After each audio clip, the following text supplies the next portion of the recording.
Hello everyone. Welcome to Earthsight on this day series.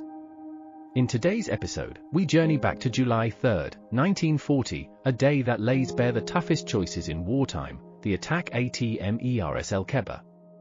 We'll explore the background of why Britain decided to target French ships, the events at Mers-el-Kébir, the ultimatum and the attack, immediate aftermath, loss of life, strained diplomacy, propaganda wars, longer-term consequences of the Vichy government, scuttling fleets and shifting allegiances. By May 25, 1940, France had fallen to Nazi Germany. An armistice was signed on June 25. With France under German control, the British faced a chilling scenario. German-occupied France still had a powerful navy and Britain couldn't risk those ships being used against them. The armistice stated French ships were to be disarmed in French ports under German supervision.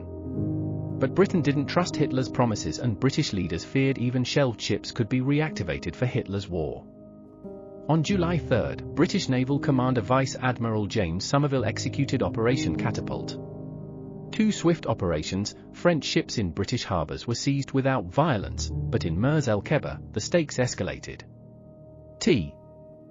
French ships were offered four options in an ultimatum delivered to Admiral Gensel. They could join the Royal Navy, sail to Britain under a reduced crew, disarm under British supervision or scuttle their own vessels. They had 6 hours to comply or would face attack from the British fleet.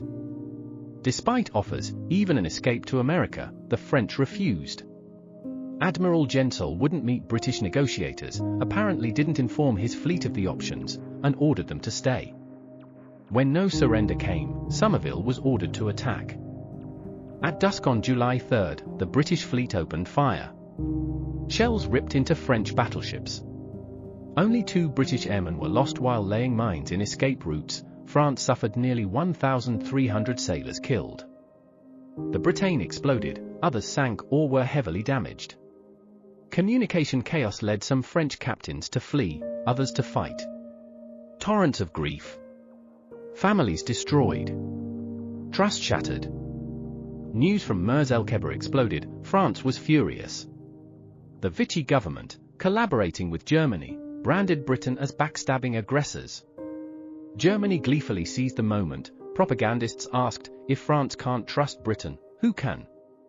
Hitler even planned Operation Anton to seize Vichy's fleet later. But Germany's plan hit a snag. When they moved in 1942, many French vessels were scuttled, sunk by their own crews to prevent their use. Operation Catapult split into 2 narratives, a strategic necessity, since Britain stood alone against Hitler, and a moral dilemma, shooting at a navy previously called an ally. British Prime Minister Churchill insisted the move was unavoidable.